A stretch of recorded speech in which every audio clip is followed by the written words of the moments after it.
This is the Yanks Go Yard podcast with Adam Weinrib and Thomas Carinante. Welcome on into the first episode of the Yanks Go Yard podcast this week. It's been a long week and everybody's at spring training but us. We're in a house. I'm Adam Weinrib alongside Thomas Carinante. Holiday weekend bled into the Monday. We figured we'd wait till Thursday to get to the good stuff. And oh man, we got it. We got the good stuff. Frankie Montas had surgery. Surgery over. Will he be back this season? Kind of seems like he will be, but I still wouldn't count on it. The Yankees' new solution for left field just got very weird. But if they actually do what they're saying they're going to do, they might replace a void with Giancarlo Stanton, which seems like, I don't know, probably a better ball player than Dalton Varsho. Maybe not, though. Defensively, not at least.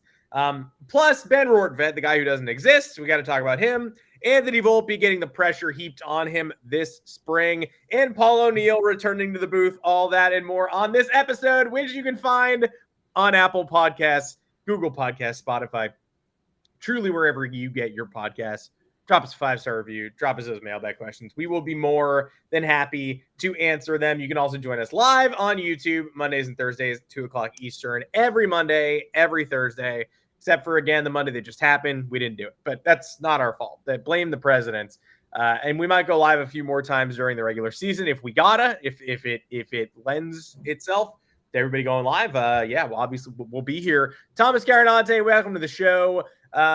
So far, so good at spring training. I would say first games are this weekend, dominating the narratives. It's the same people who are always hurt are hurt. Nestor Cortez seems to be in pretty good shape. He's doing like agility drills and stuff. Live action has yet to even commence, so I don't have a lot to whine or complain about. But the guys are all in Florida. Not hearing anything I detest yet, which is nice. It is good. Saturday, the games start. What are the injury concerns we have? It's Austin Wells, who's laid up right now with a bruised rib.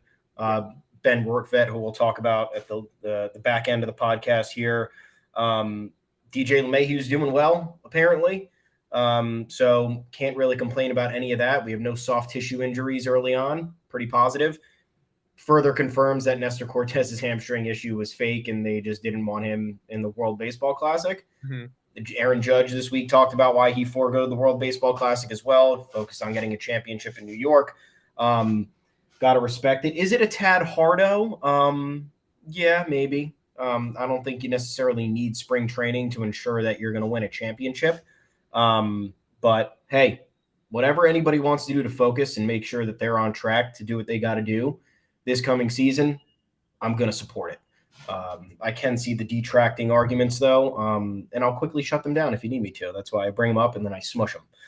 But outside of that, we have Aaron Boone talking again, and it's never good. Every time he speaks or Garrett Cole speaks, they just can't get through a full sentence, and it really just it doesn't inspire you to pay attention all year. But he had something to say about the potential outfield plan that the Yankees might have. We've talked ad nauseum about this. Left field is vacant still. We don't know who's going to play there. How many times did we talk about last year with how Stanton is actually better when he's breaking up his time between the field and the batter's box? We have speculated, and he's even admitted that it's helped his game a lot. The split stats support it. But how demoralizing is it to be a DH, to not, to be in a slump, and then all you do is just you go back to the bench, you sit there, and then you think about striking out and sucking for another 2 or 3 innings, and then you have to go back out there and swing the bat. You have no defense to pick you up. You have no other moments to kind of distract you. So we have, I think, fairly determined that Giancarlo Stanton in the field, even if it's a little bit, is helpful for his game. He's played very little out there ever since, even when he arrived in 2018. Aaron Judge missed 50 games that year with the wrist injury or the lung thing. I don't remember what it was exactly. Either way, he missed 50 games, and Stanton still played fewer than half his games in the outfield. So the plan for Stanton never really seemed to be that he was going to be a main outfielder on this team, especially if he played only half. And that was a full season for him. He played 158 games. But now Aaron Boone is telling us that we can hopefully expect Giancarlo Stanton to be in the mix. Do we know how much that will be? Probably not, because it's always a case-by-case basis on whether they feel comfortable doing it or whether Stanton's hobbled, or whether they feel he's getting too much time on his feet. You have the Achilles injury from last year, which wasn't even suffered from him playing the outfield. It was from him twisting his ankle in the batter's box, it seemed. But nonetheless, then the scenarios were floated where you have Stanton in right during home games because Stanton has not played left field in Yankee Stadium since 2019. So you got to suspect that they're not doing that at any point moving forward. If he hasn't done that in 3-4 years, he's not doing it again.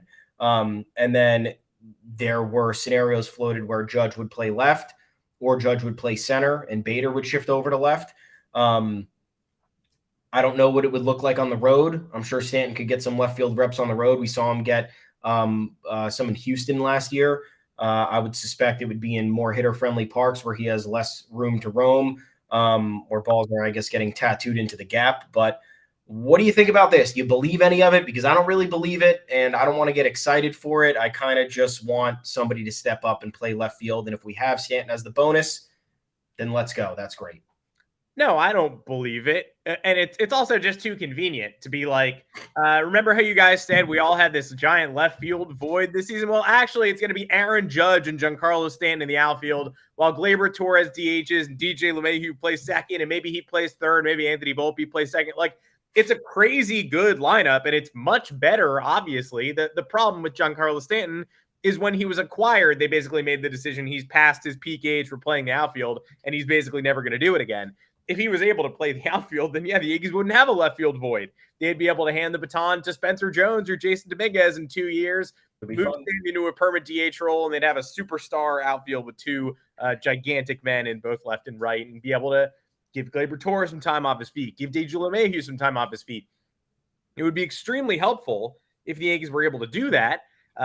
They're not able to do that. Every time they play Giancarlo Stanton in the outfield too, he also hits better. It's always a small sample size of like 20 games because at the end of game 20, he hurts his hamstring. So we don't really have a lot of data to back it up, but he always hits.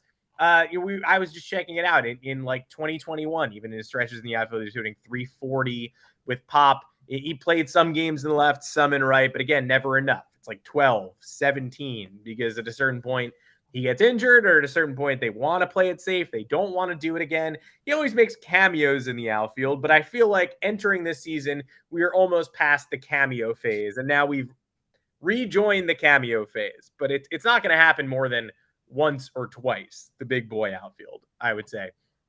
Also, the idea that they might use Aaron Judge in center and Bader in left, they said a couple of times. That I don't understand at all. Let's just keep Harrison Bader in his natural position, and let's just keep Aaron Judge in left field if we have to. Ideally, we don't have to, but I don't really know why. Judge is not as good a center fielder as Harrison Bader. Harrison Bader is maybe a top 5 center fielder in baseball, so I don't want to neuter that advantage by shoving Aaron Judge in there. Judge himself said earlier in the offseason, like, we assumed the extension was the end of him in center, and Judge was like, no, I still plan to play center field. It's great that he plans that, but I don't see a way where that works unless Bader goes down. Judge plays center, Stanton plays right, left field is Hicks and Oswaldo Cabrera or whatever, and then we're right back where we started. I don't want to do that. If we have to do that, sure. I think there are flexible options in the event something happens. I got to find a piece of wood. I don't want to jinx anything right now, but yeah. I'm knocking on it. No one getting injured, but it happens every year. The Yankees have the depth this time to absorb it. They have players who can take over at a multitude of positions, whether it's DJ LeMahieu in the infield, Oswaldo Cabrera in the infield and the outfield, Peraza in the infield potentially, Judge in the outfield. If so, I'm glad the options are there. I don't want to have to force anything. In forcing things, though, we did get news on Frankie Montas' surgery timetable for recovery, and I just don't know if I even care about this. Well, he's as good as back, right? Like it's 12 weeks when he gets to throw again, and that means he'll be back at the end of 12 weeks, right? Maybe 15, worst case. Like, yeah, right. Yeah, right. You know how this works. You don't even want to process the information because the information's pretty good, but you hear it and you're just like, well, that's not real. So why would I even analyze that? Why would I care? It's not going to happen. So who cares? Well, I think people who pay attention would have that mindset, but people who are still probably defending this trade, people are still on, their Reddit threads defending Brian Cashman for this trade, still calling everybody else Captain Hindsight for criticizing this deal with how everything has kind of transpired. Even though the warning signs were there, the warning signs were talked about at length, the shoulder issue, the home road splits. It was all right there. So I don't know who is pretending like they are now disappointed with something they were overly happy with. Frankie Montas was always the consolation prize at the deadline. But enough of that. Anyway, the surgery allows him to begin a throwing program in 12 weeks. That means May. That means maybe back for the second half at full strength. And that's assuming there's no setback. There's no issue. I guess the best news out of this entire thing was the surgery. They didn't have to operate on his rotator cuff, which I think was maybe the initial belief, which would have put him out for way longer because that's a much longer recovery and a much more serious invasive procedure. They didn't have to do that, which I guess has chopped the timetable by maybe a month. But still, you have to look at it this way. Any pitcher who has a surgery of this magnitude, whether it's shoulder, whether it's Tommy John, whether it's, like thoracic outlet, that crazy one that puts you down for a while, you never see the results right away. It's always the year after. You get the either half season or full season that they're back from the surgery is essentially the second part of the rehab. They rehab from the injury. They're able to get back on the mound. And now it's okay. Here's 3 to 5 months to actually ramp up. Remember what you used to do after you missed about a year or, in most cases, 18 months.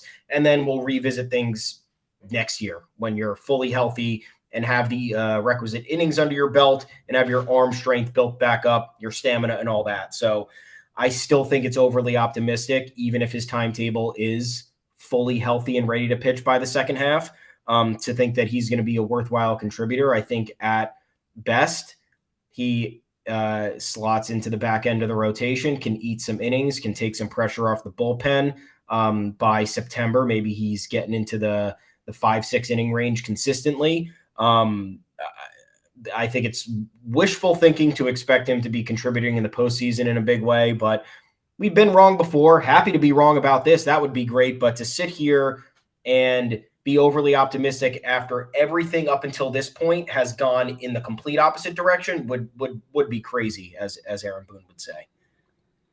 Yeah. Why would I be a believer in Frankie Montas? I also don't. Yeah, I don't want to be. I don't want to be counting on. You know what? I definitely don't want. The 12-week timeline lines up pretty much exactly with him being able to come back right after the All-Star break or after the trade deadline, and so it's almost like the Yankees are like, we know Frankie Montas isn't going to be back, but at least just buy us 4 more months of saying getting Frankie Montas back after the deadline will be better than any acquisition that we could make. Like, because they're everybody makes that same joke, but they are preparing that, and getting a healthy, bullish Frankie Montas might technically be better than surrendering assets for another pitcher who is going to be a failure at the trade deadline. But that said, there's no way he's coming back healthy and ready to go on August 1st or August 8th or August 20th. It's not going to happen. And I was already, when they announced he was going to be out for the whole year or most of the year, if everything went well, he'd be back for part of the season. I was of the belief that, like, what do I want cold Frankie Montas back in the middle of September? That's something that I want when presumably the team has already addressed the 5th starter spot, and maybe they decided they needed to make an addition and they made a trade at the deadline, or maybe Domingo Germán is 15-4, or maybe Clark Schmidt is dominating. I don't want to reintroduce Frankie Montas in any capacity. I don't want him in the bullpen. It's what they tried to do in the ALCS last year when they were like, he's actually fine and he's going to be on the ALCS roster. And I was like, I don't really want him there. Why would I want him? Then they brought him into game one and waved the white flag in like the 6th inning of a game one where they were down 3-0. And he immediately gave up a dinger because his shoulder was barking, because it was barking the entire time he was on the New York Yankees. So it's nice to hear that he could theoretically be back after 12 weeks of rest and no baseball activities. And it's nice that he's going to be able to start a throwing program at some point this summer. And if he's healthy, I have to welcome him back onto the roster. I just can't plan for it because he won't be healthy. Let's talk a little bit about the crown jewel of the Yankee spring training festivities. Anthony Volpe. It's his first ever big league spring training, which is exciting. Congrats to the kid. Should get some actual reps. He was there last year, but he just mostly got photographed in the dugout with Aaron Judge and Giancarlo Stanton. He didn't do much of anything. I can't recall an Anthony Volpe rep in a big league game.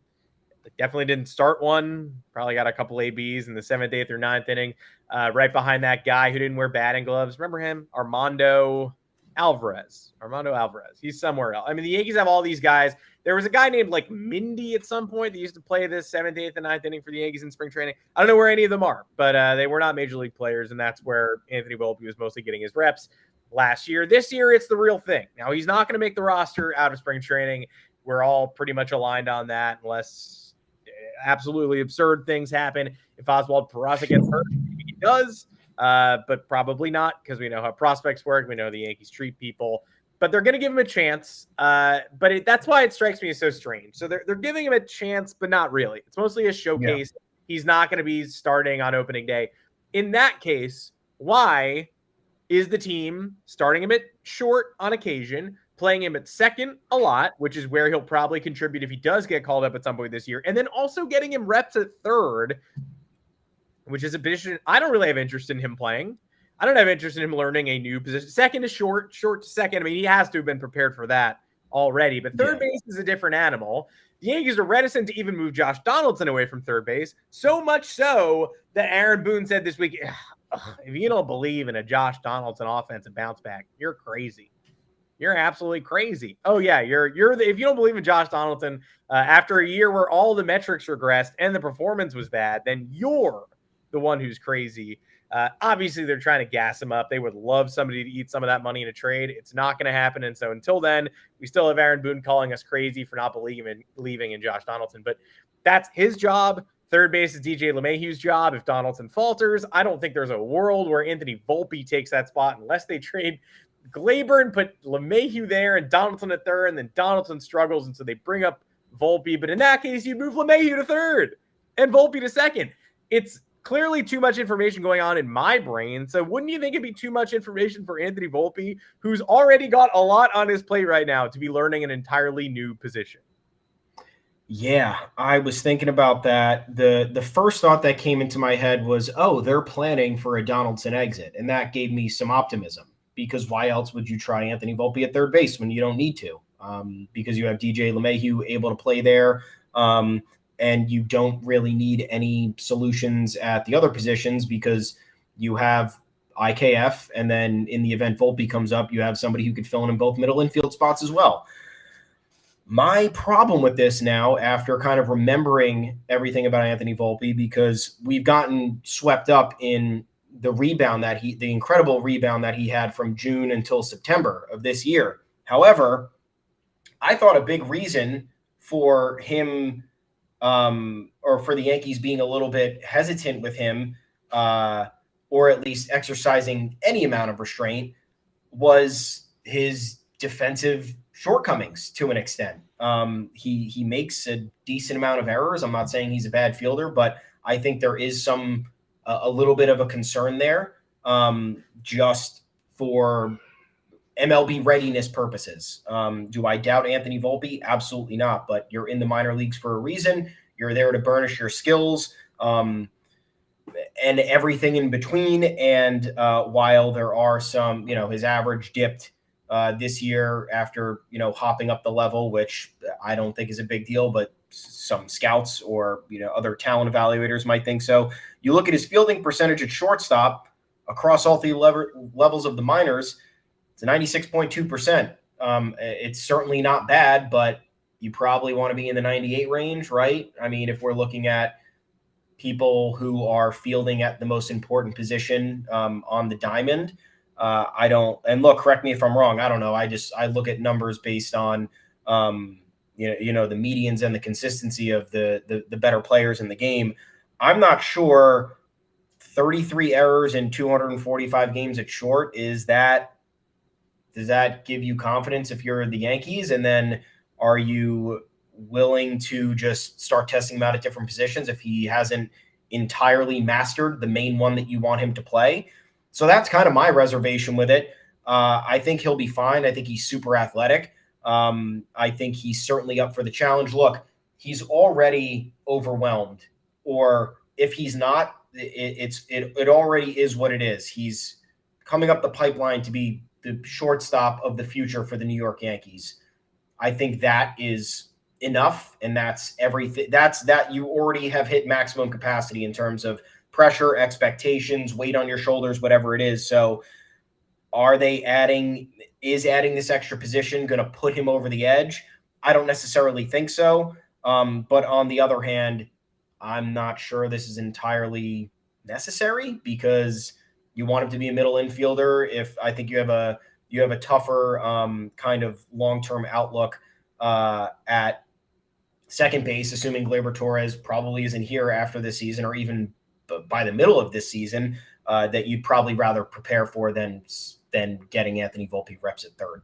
I don't know. I mean, I don't know. I don't know. I don't know. I don't know.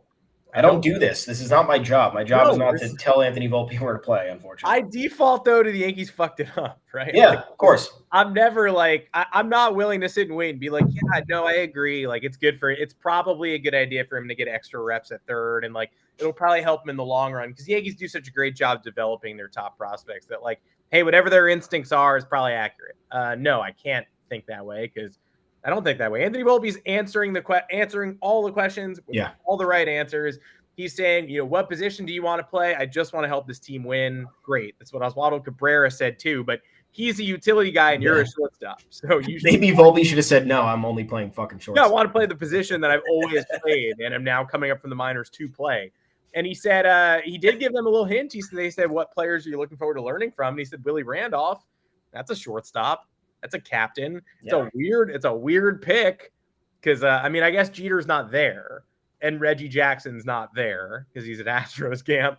So if you're picking from Yankees legends, Goose Gossage is there. Goose Gossage isn't there because he's trying to shoot down the Chinese balloon. People are like, they already got shot down. He's like, oh, God damn it, I'm going to get it. I'm going to get the balloon. But so it's Guidry or Willie Randolph. And he wants to learn a thing or two about succeeding in the Bronx, playing short, playing second from Willie Randolph. Not a third baseman. Greg Nettles, his line was busy. Couldn't reach him. Let's just focus on second and short at this point. If we need to move him to third, we will move him to third. But DJ LeMahieu already has experience doing that, and he's on the team for quite a while. So let's just have LeMahieu slide into Donaldson's spot, and Volpe, you play second. I think that's okay. Let's actually talk about Ben Rortvedt real quick, just because we can't end with him. It's not funny, but he has never been an active. I've never seen anything like this in my life. I didn't think that Ben Rortvedt was going to be the savior of the Urshela Sanchez Donaldson IKF trade last year. I didn't look at that and go, what I'm really excited about is the backup catcher they got, Ben Rortvedt. That said, he showed up last year injured to start spring training. He had an oblique issue, couldn't participate, rehabbed in the middle of May. During that rehab, hurt his knee, had surgery, messed around at the end of the year, obviously never got the big league call. Shows up to spring. It becomes this running joke that Ben Rortvedt is not real, and it's a understandable running joke because we never see him. Cut to spring training this year. He's back. He's healthy. The Yes Network tweets a video of him taking a BP cut with the dynamite emoji. I text my dad, Rortvedt. My dad always texts me about Rortvedt. I truly don't know why. I wish I knew. But it's like, he's the only person who seems to know the collective vision that we all have around Ben Rortvedt, the Mirage. My dad and I talk about it. That's how I know he's real. I texted him the video. I was like, there he is. The literal next day, he comes down with a finger injury. Classic. We all have a laugh. Oh, Ben Rortvedt has a new injury. He's not real. The next day, it turns out not a finger injury. His finger was feeling discomfort because of a nerve issue and an aortic, like an aneurysm in his shoulder, David Cohn style. He has a very serious operation, no baseball activities for a month. Again, want to bet that month is longer than a month? That's not a real month. That's not going to be a month. Nope. I would love to see him. He's got lefty pop. Anywhere you can diversify the lineup with lefties, you do it. If he's Trevino's backup instead of Kyle Higashioka, I think I like that. Theoretically, he's a strong defender. He's young. Again, in theory, if he existed, he would be young. But since he doesn't exist on this earthly plane, he doesn't have years attached to his name, and therefore it's impossible to tell what his age actually is. Perhaps he's from the Stone Age. Perhaps he's a cave painting. Either way, I mean, not to make light of it because the injury is more serious than we thought, and thank God that they caught it. But nobody has had a more tortured injury history with the Yankees than Ben Rortvedt, because Frankie Montas only made 10 starts. At least he made 10 starts. Rortvedt, we can't even get him in the system. We can't even start ironing out his flaws. We can't figure out what it is he does because he's had 5 different maladies in 1 year, less than a year. The anniversary of the trade is when the lockout was lifted. So it's like March 14th or something. Like it's under a year and it's 4 different distinct injuries and 2 surgical procedures. It's kind of unbelievable. Yeah, he's baseball's versions of he's the baseball version of Kaiser Soze. Nowhere to be found. Not real. But it does suck. All jokes aside, this is again not somebody we were over the moon about, but you always need some help at catcher. The Yankees catching situation heading into last year was very iffy. If you remember last February, you were like, all right, I guess we're going with a defense first approach. And then thankfully Jose Trevino steps up and provides offense out of that position. But, you know, Rortvedt has the ability to hit for power. Everyone was gushing over his biceps, which you search him in Google. The second picture that comes up is a Twins player admiring his bicep in the workout room. So, I mean, I'd like to see videos of that. You remember the Luke Voigt videos of him getting friggin' wild in the weight room. He was benching like 225 with one hand, screaming, throwing weights on the floor. Like, I like that stuff. Yeah. Maybe there was an element of energy that Ben Rortvedt could have brought to the table. I don't know. But either way, this is brutal. Thankfully, the Yankees do have the catching depth at the moment because that would have been another indictment on Brian Cashman if he had acquired Ben Rortvedt to be a backup catcher, and then this is what transpired. Oh man, I don't want to be around for that because the discourse at this point with him is really not pretty. With the Montas news still at the forefront, you couple that with the fact that the Yankees claim they're not going to make another signing or they're not going to make another trade to address the back end of the rotation. So once again, it's like, okay, great, you made a move, it fucked up. You shit the bed and now you're just not going to do anything. It's just, oh yeah, that happened. So now we're just moving on. That had happened with the catcher position after all the years of turmoil behind the plate from 2019 on with Gary Sanchez. That just would have been tough stuff. So anyway, all the best to Ben. This is not fun for him. It's certainly not fun for Yankees fans who have been, hoping to see him in action this spring after he missed most of last year and struggled with all those injuries. But yeah, this is another situation where, yeah, maybe back in a month, also probably not. So we'll see you in June, maybe. Cool. He can catch Frankie Montas' rehab start. Yeah. When Montas is inevitably scratched, Luis Severino style, because he just doesn't feel right coming into warmups. Arguably maybe the darkest moment of that particular summer when Severino was right on the edge of coming back and then was like, I can't warm up my shoulder. Just kidding. Sorry. Then he did come back eventually, though. Severino, by the way, in the best shape of his life, spring training style, eating quinoa this offseason, he says. Garrett Cole says he's like a bulldog this year. He's ready. I hope. Yeah, I don't know. I hope we need a lot of Severino now, which is a scary thing. We do. We need a lot of Cole. We need a lot of Rodon, and we need a lot of Severino and Cortez because Domingo Germán was better last year than you thought he would be, than I thought he would be, for sure. But still, Nah, I'm not doing it. Not relying on it. I'm not doing it. I won't do it. We need we need less injury concern this year. More.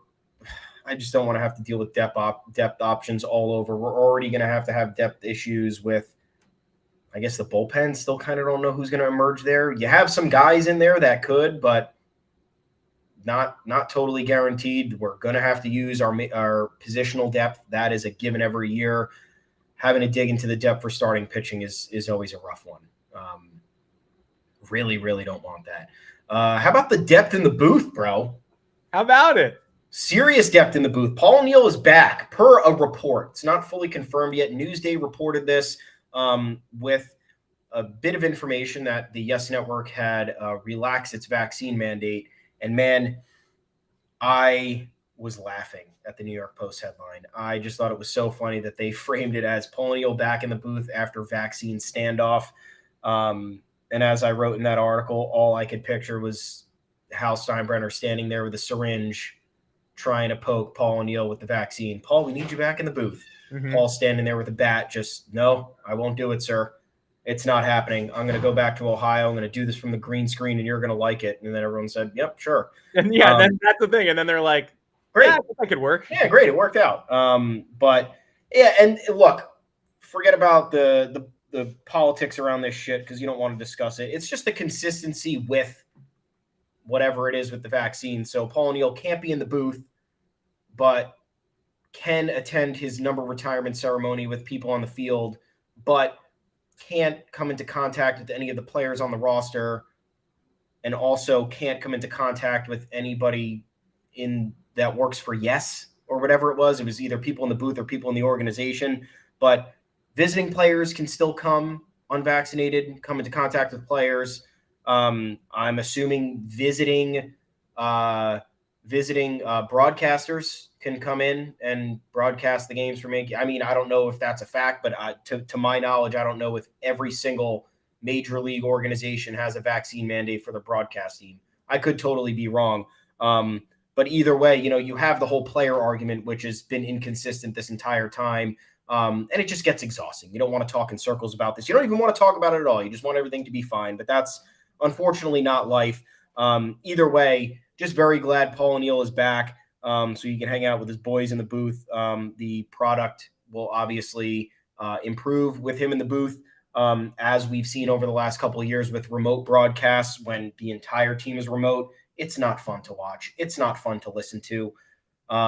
That's why we got pissed off for a moment when the Yankees were cutting a cost, I guess, this spring by not having the broadcasters in person. This is the first entertaining spring training in recent Yankees memory, with all the position battles, with all the prospects that are going to be there, and you're going to have remote broadcast for it. Of all the years to choose to do this, when you actively don't have to do this, this is when you're going to do it. It's just an insult to the product. It's an insult to fans.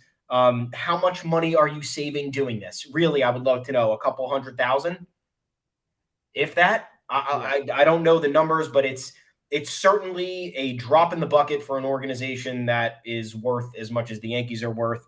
But anyway, on the happier note, Paul O'Neill's back. How do you feel about that? How do I feel about that? I know you like Paul. I do like Paul, and I never wanted to not like Paul during the dark period where we were not supposed to like Paul politically. I'm not gonna talk about it too much, but it is kind of bizarre that there was certainly a time when vaccination mandates were definitely necessary. And I think it's odd that a lot of people lost their jobs and Paul O'Neill didn't. And now Paul O'Neill gets rewarded, gets to go back in the booth while a lot of people just don't have their jobs anymore. That too. That's pretty bizarre. But they found a workable solution with Paul O'Neill. But some jobs are not required to be in person. Still, we can do our jobs from home, and we do. But I think I'd rather be in a space with you if we could. And it's the same thing with the broadcasters. Like, you could obviously do it with Paul O'Neill in the basement, hundreds of miles away, but occasionally during live play, he'd be going, Michael, and he'd be like, well, clearly he's delayed.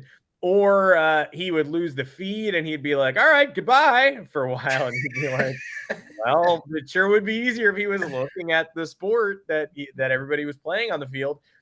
So, I mean, it sort of hit the height of absurdity last year when he wasn't allowed. He did come back for his number retirement, but he was allowed to speak and wasn't allowed to be in certain places. And meanwhile, there were unvaccinated baseball players. Like there are unvaccinated baseball players on every team. I don't get it. But he wasn't allowed to go anywhere. And like, it's not even at that point, there's no statement to be made about the politics. I'm not going to bring politics into it, but it was like, why is the Yes Network not allowing Paul O'Neill to be in the booth, but players can theoretically be like, were players banned from the booth? Or were there certain areas of the stadium where they still couldn't go during that period of time? I don't want to. Andrew Benintendi was here last year. He never got vaccinated. He wouldn't have been able to go to Toronto and play a road series against the Blue Jays. But like, I don't recall him being banned from the booth or Susan Waldman being banned from shaking his hand. It was all kind of absurd and convoluted. And it's nice to have Paul O'Neill back again without making any sort of statement in either direction. It would have been nice if Paul O'Neill would have just gotten the vaccine, because I think we'd really like Paul O'Neill to be around for a long time. But that said, at least it's water under the bridge at this point. Anything else we want to talk about today heading into the weekend? I don't want to talk about that ever again, but I guess that might be the last time ever, because even Toronto has lifted the mandate at this point. So we don't even get hilarious. I think they did. We don't get those hilarious series anymore where the Red Sox lose like 9 players on the road. And then they wonder, oh, well, nothing I could have done. Yeah, I'll do anything to help my team. I'll do anything to help my team. Really? I'll do anything. What else can we talk about? Let's get this out of the way. Manny Machado's he's not coming to the Yankees. No. Even if he opts out, even if the Yankees have a hole at third base. The Padres reportedly offered him an additional 5 years and $105 million on top of the $150 million remaining on Machado's contract after this season from 2024 to 2028, which would have brought it to what? 10 years and $255 million, right? Yeah. And Machado said no. He reportedly wants 10 years for $400 million. If the Yankees did not sign Manny Machado for 10 years and $300 million when they had the opportunity to do so, when he was heading into his age 26 season or whatever it was, that would have protected them as much as any long-term deal could protect you from paying for down years, paying for the regression. They are not paying $100 million extra dollars for Manny Machado heading into his age 31 season. And this is incredibly frustrating because if you look back on that free agency year, you would probably guess that the Yankees could have given Machado $300 million over the 10 years, and they would not have had to give him an opt-out clause because they're the New York Yankees. I don't think it would have been a sin. He went to the Padres, who were still trying to figure things out, still didn't really have a star player, and got that money and then pretty much negotiated an opt-out because it was like, all right, well, if you guys suck in 5 years, like, I'm not going to keep doing this. And like, let's also time it with like the last time I can earn another long-term extension so I can benefit from this as much as I can. That would not have been the case in New York. So the Yankees could have had Machado for 10 years. You would think theoretically for 10 years, $300 million, no opt-out. They would have gotten 3 MVP caliber seasons out of him at this point. Another 5 years ahead it would have aligned with everything pretty perfectly right now. And now fans have the gall to think that he will be at all considered next free agency period. They are not paying him Aaron Judge money to come here because that's even more than what Aaron Judge got. And you have to think that if those rumors played a role in Machado's decision, the Judge Padres rumors, he looked at that 10-year, $400 million contract they offered Judge, and he's like, well, if you think Judge is worth that, then I'm definitely worth that. I play a premium position. I am constantly in the MVP discussion as well. And you can't disagree with it. You simply can't. So this is not happening. Unfortunately, nor is a Corbin Burns trade happening. He had an issue with his arbitration case with the Brewers. He filed for $10.75 million. The Brewers filed for $10.01 million. What is that number? Yeah. It was filed for 10. Let's get it done. Let's get it done. Let's get in the room.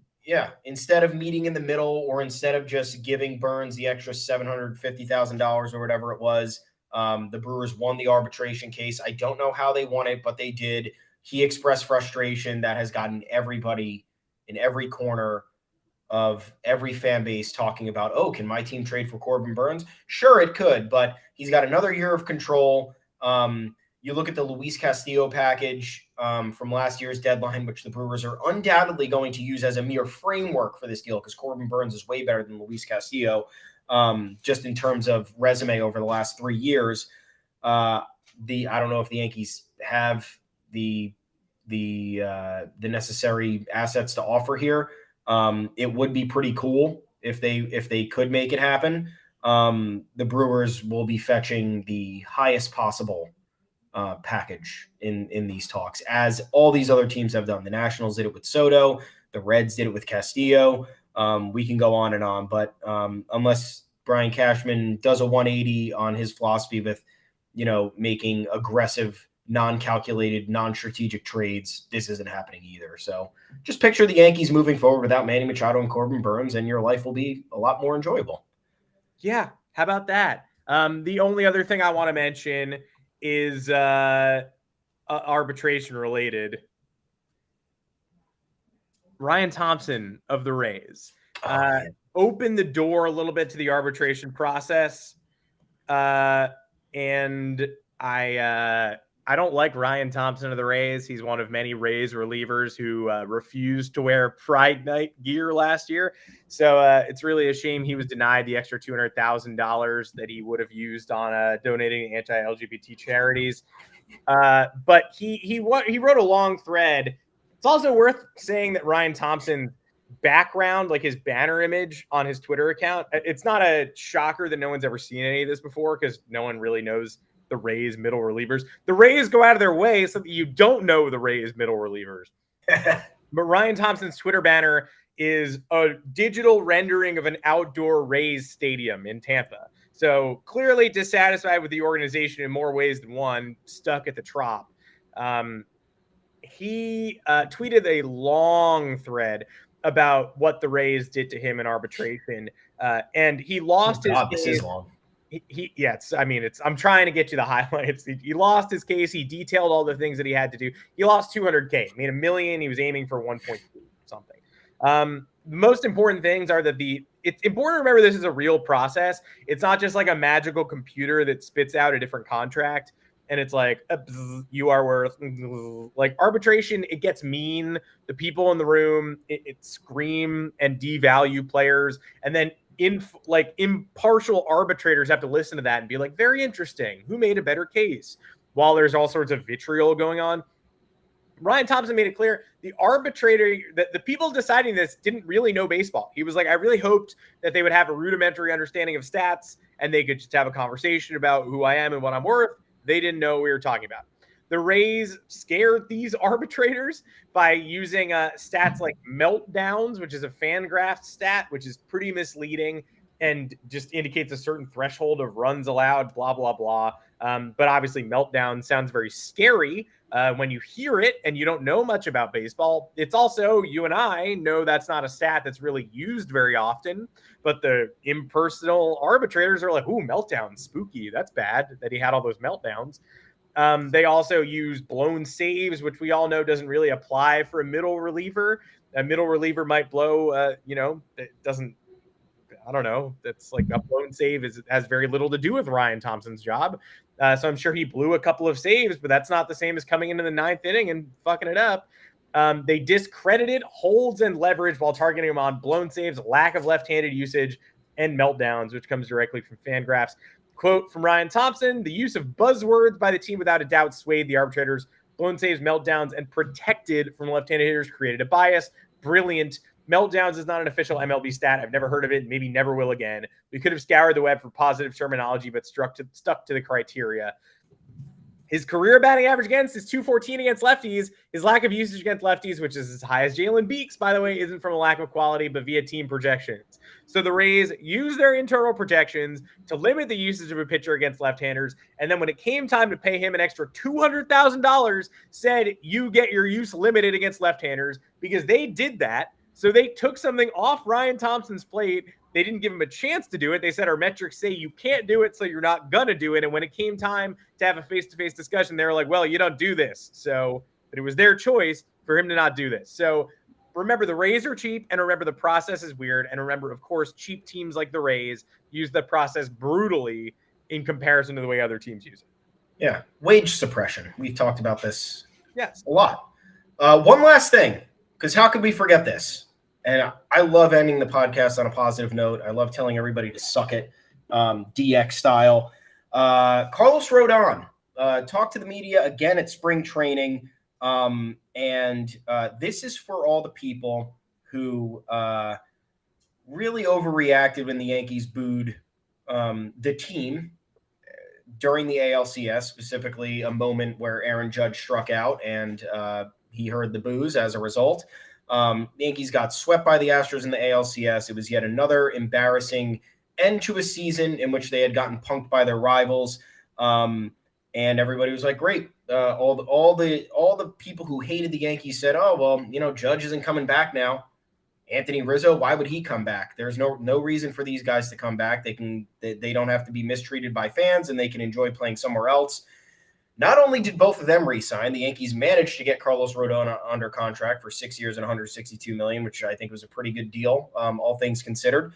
And here's what he had to say at spring training. Quote, there was just something about the Yankees. The fans here want to win. They care a lot. Giants fans are invested, but not like New York. Win or lose, you're not getting booed in San Francisco. So, God, I fucking love this guy. So this guy is like getting turned on by the possibility that he's going to suck ass one day and he's just going to hear all the crowd just go off on him. Which is boo me. I love it. Bring it on.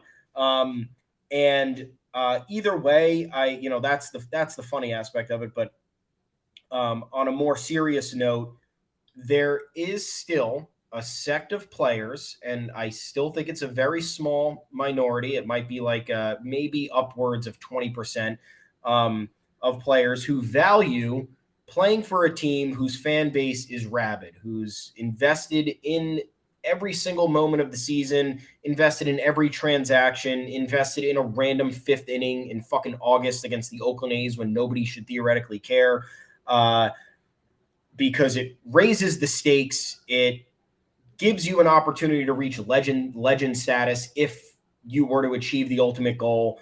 And do I think that that's entirely healthy for a fan base to be like that? Not really.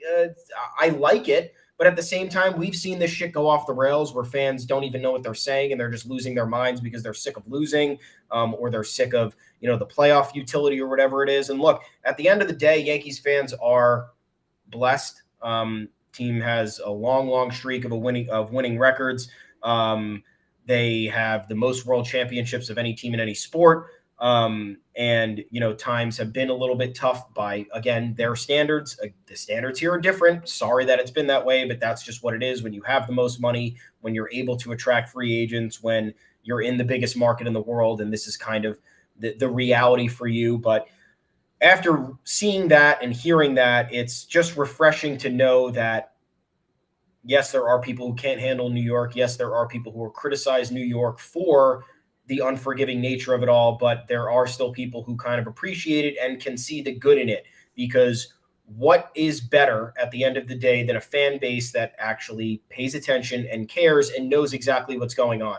Every night you're going to the ballpark, you're getting tens of thousands of people who are so in tune to the operations and the player statistics and the slumps and the hot streaks and all that. Like, that has to make you feel good as a player. Every offseason, we hear every player from every team talk about the ultimate goal. The ultimate goal is to win a championship. The ultimate goal is to put a good product on the field for the fans who are paying a lot of money to go see this. And this is refreshing for me. I know it's refreshing for a lot of other Yankees fans, but I think that pretty much shuts the door on people claiming that the players hate Yankees fans or they hate New York. while there are probably a good amount of players that do. I think the Yankees have a good collection of guys who absolutely don't. And we're going to hopefully see the results of that in 2023 when this team catches fire and they're going to be riding the wind in the sails from all the support from the fan base instead of the negativity. And there were certainly people, there are active players out there who don't want that pressure and don't want to join. And that's fine. Brian Cashman keeps targeting them at the trade deadline. We know they're out there, but Carlos Rodon is the exact opposite. So we do need to keep him preserved the entire year in fine amber. So honestly, maybe so that we can resurrect him in 30 years from now, in case we need to give people talking to and kick their ass a little bit, show them what it's like to play in a city like New York. Now, obviously, he was also offered the most money by the New York Yankees, but everybody knew he was their top target, and rarely does top target line up with persona that's actually willing to take on that burden, take on the big contract. Garrett Cole could have run scared from it.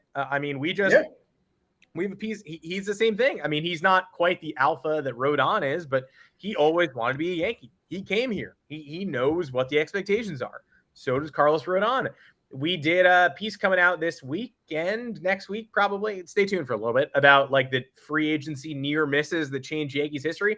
There are people out there who don't want the Yankees money. It's not always as simple as offering the most money. Yankees offered Greg Maddux the most money in 1992, and he said, "I want to stay in the National League." So the Braves came and scooped him up, and that's great. The Yankees won the 96, 98, 99, 2000 World Series, made Greg Maddux's life miserable for the entire back half of the 90s. And, that's what you get. And I'm glad the Yankees were able to make him pay. But it's not always as simple as we'll give you the most money. Sometimes people just don't want it. And sometimes people take it and don't like that they took it and take them out every day and go, this is painful for me. Did an article on free agent failures. Ed Whitson of the Padres in the mid-'80s. Obviously, it was a long time ago, but the Yankees were the George Steinbrenner Yankees. He was just paying people crazy money. And, he was saying, I want you, and I am outbidding everybody, and you can take it or leave it. And so a bunch of people who wouldn't have otherwise joined the New York Yankees took those deals and were like, I'm not going to beat that. That's double what somebody else is paying me. Ed Whitson comes to the Yankees. He stinks. He hates it. He gets in a fist fight with Billy Martin. He leaves the next year. They trade him away. It was a terrible fit. He goes to San Diego, and he's immediately good. Obviously, Carl Pavano is extenuating circumstances, injuries, etc., but he's much, much better in Florida. He's way better after he leaves the Yankees and gets healthy in Minnesota. He's a terrible Yankee when he's active and on the mound because he didn't want to be here. And when he left, he wanted to stick it to the Yankees. Rodon is the exact opposite. He wants to be here and he wants to take it out on everybody else. It's extremely exciting.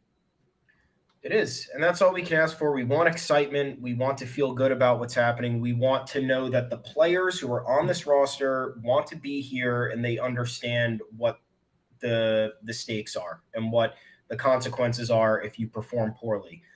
Again, not the most savory reality, but it's the reality. You got to live with it. And if you're coming here, that's what it's going to be. So Brian Cashman, please stop getting the guys who can't handle it. Not that we don't want them. It just doesn't work out. I would like to have guys who bought into it. Some can't, and that's just how life goes. So let's get some more bulldogs like Carlos Rodon who don't really give a shit about what the results are and understand the totality of the situation, and that'll put us on a better track to actually get another World Series, or at least get there. Just get there, maybe. A lot of the Yankees said they wanted to be Bulldogs. Did you see the Yankees arriving to spring training today and answering what dog breed they would be? Really? Oh, yeah. A lot of Bulldogs. Severino's had a French Bulldog, which, okay. I mean, those things aren't really that tough. They're kind of those things have like a million health problems. Yeah, those things. Yeah, that's Luis Severino. We had to put the French Bulldog on a 60-day IL. I want breathing problems and kidney stones, and this is not supposed to be alive. So yeah, it's a lot like Luis Severino's right arm and shoulder. But a lot of German Shepherd. I don't know if I understand that one. Is that like a guard dog? Yeah. They can be vicious. Yeah, Bulldog for obvious reasons. Nestor said a boxer. Nice. That one stood out. And then Judge and Rizzo both said wiener dogs. Wiener dogs. Back problems. Wiener dogs?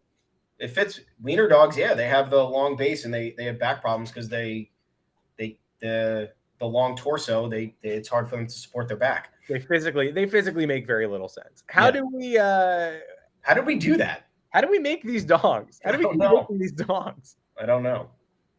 That's a problem for another day. Tune into next Monday's dog breeding podcast, which will run from 3 to 3:03 live on the YouTube channel. It'll also be on the Yanks Go Yard channel. That is it for this edition of the podcast. We will see you all next Monday and next Thursday, 2 o'clock Eastern, same time, same place. If you're not subscribed, please hit the subscribe button. Follow us here. If you prefer the audio feed, subscribe there. Drop us a review in Apple Podcasts. We're also on Spotify, Google Podcasts, truly wherever supplies you with podcasts, we are there.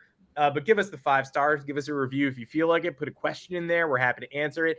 The viewership ticked up as this podcast went on. That's what we like. We like sticking around so that you all come and watch. And you all stayed to the end, which is great. You didn't tune out. We're talking about Ben Rortvedt or heaping too much pressure on Volpe or doing a long extended monologue about Tampa Bay Rays reliever Ryan Thompson. That's how we know you like us and we know you care. The season is just around the corner. It's just over a month till opening day against the San Francisco Giants. The Yankees will be at home. Aaron Judge will be in the correct dugout, and we can't wait. Till then, we'll be here twice a week, if not more, if the need arises. Until next time, I'm Adam Weinrib. You can find me on Twitter at Adam Weinrib. Thomas Carinante, where can the people find you?